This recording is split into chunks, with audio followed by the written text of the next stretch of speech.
Welcome, ladies and gentlemen, to Let's Play Dark Souls.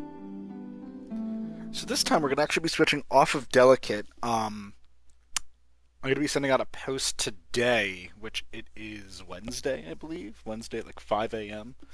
Um, that I've been having difficulties recording. I use it's already explained.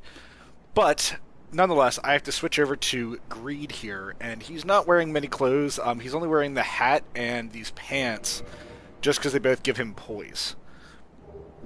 They give him a poise of 15, which is not very much at all, but it's all I really need from him. And I'm kind of going to do, I don't want to say a speed run of where we're going, but I am not going to be doing this very gingerly, just because I spent like 2 hours already doing this, and then trying to edit the videos for it, and was having some massive problems. So I'm a little bit bored of this area, and it's a huge area to begin with. I will try to make my commentary as similar as it was the first time I was playing it. But I feel like scenes like this was also like a scene in Demon Souls as well. I feel like scenes like this are the only reason your character puts his gear away for every cutscene. And I don't like it. I really don't like it, because it breaks your immersion pretty heavily. That you're so used to seeing your character at all times never be able to put anything on their back. They are always ready for combat, and then scenes like this where they're attacked by a bunch of flying creatures,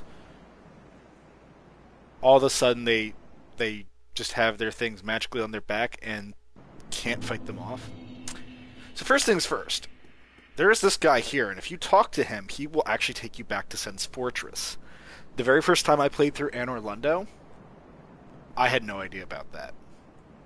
So I thought I was trapped here forever and ever. Maybe I attacked him, actually. I didn't realize you can target him. Maybe I attacked him and he flew away.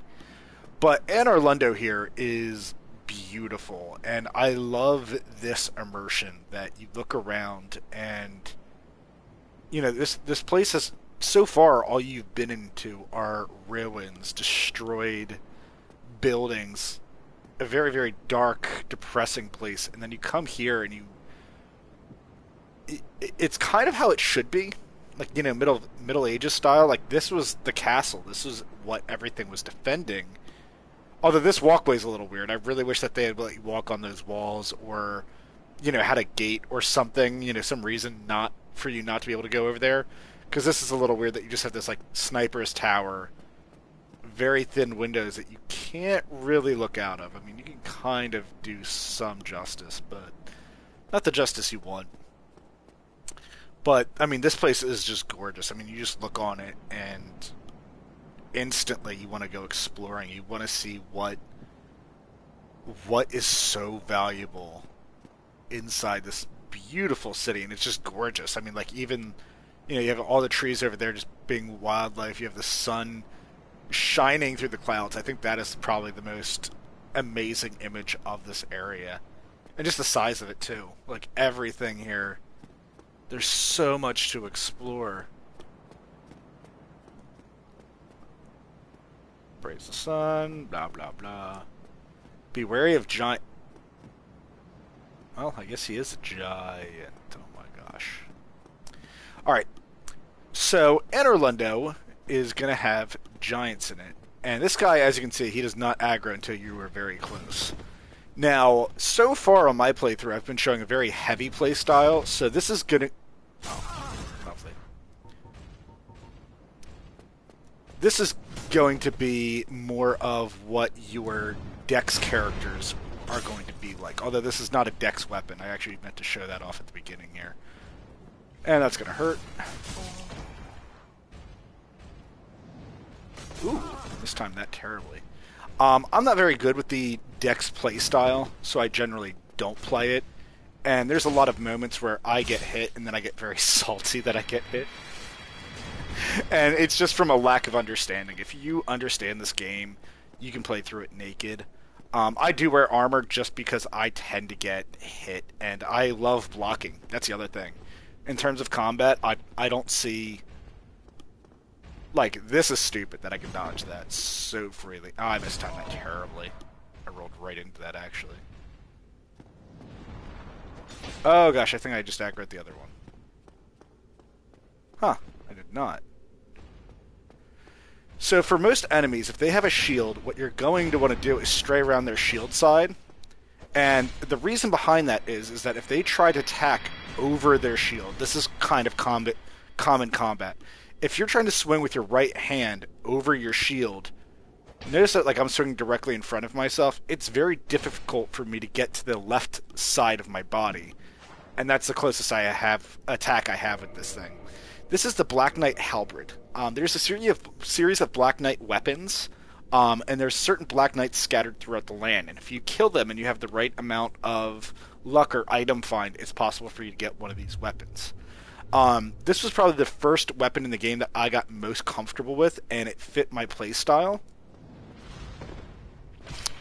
And as you can see, it does massive damage, and what's ironic about it is that it technically does slash damage, which is terrible against armored foes, but it's going to do comparable damage to the large club. So it's not really going to be a change in playstyle, although the rolling is. The rolling is going to be huge. But same thing here too. You have statues like this guy, which just look amazing. I remember when I first came to Anor, Londo, I got really scared. I did not think that the Souls game was going to be the same Souls game that it had been, and all it made me realize was this is the land of the giants. I mean, you fight those first 3 giants when you get here, and I mean, you just look at the size of this place. I thought this was a boss battle too. First time, I was terrified. Alright, we have so many ways we can go. Let's go straight first. I'm not usually a big fan of going straight, but we will try it this time. Now, if you have a bow and arrow, this character is actually lower level than Delicate is. And has not done a lot of things. Has not done a tremendous amount of things. So if I die, there is still no HP investments though. Wasn't expecting that. I did 0 HP investments. I did invest a lot into endurance, and that's just because I'm playing with a big heavy weapon, and because I wanted to be able to roll around. But here you can see, I mean, you can just make the game look incredibly easy. And that's one of the other reasons I like playing with heavy armor and such, is that it's a burden. It does make things easier, but it also makes things a lot more difficult in the same sense. This statue is also amazing. I mean, we don't know what they're for yet, but I mean, that guy's just massive, and his hammer, oh my gosh. Now here we can see that the chain is different, so we're going to assume this is a mimic. And indeed, we get paid off for it. Now this weapon is not going to do as much as our large club. Our large club actually has tremendous scaling. Crystal Halberd has tremendous stat scaling, so this little bit of strength that we've put into it actually has made it quite the amazing little item. And of course, just as you would expect with fighting giants, that walking between their legs is viable. It's not very easy to do, and their shield generally does try to block it. Something you'll see when we get to the end of Anor Londo is actually when we'll be going back to Delicate. I won't be playing this character much longer. This was a speed run just to catch up. But when we get to the end of Anor Londo, you'll see Delicate actually having a very difficult time with some of the giants just because I can't strafe around them easily. Safe zone. Sealed by the Great Lord's power. Alright, so we're not able to get through there. I guess we need the permission of the Great Lord. But the other nice thing about speed running this, or having a character with low armor, and by low armor I should actually say low weight. Right now we're at 22 pounds out of 96. So we have less than a quarter, so we get a very fast run, we get a fast roll. The very nice thing about it too is when you sprint, you can sprint for days. You move actually faster. You can catch heavier armor wearing opponents. So something you might want to do is if you're PvPing, if you're lighter and you can see that your opponent's heavier, use that as your advantage.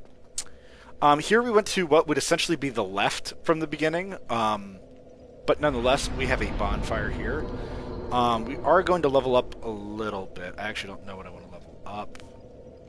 That increases all my... I don't really care for that, actually. I don't need the damage. No, I'm just going to pump it all into endurance, because in terms of easy mode, that's all you need, is just more endurance. And we will talk to this person next time. Everyone, thank you so very much for watching, but until then, ta-ta.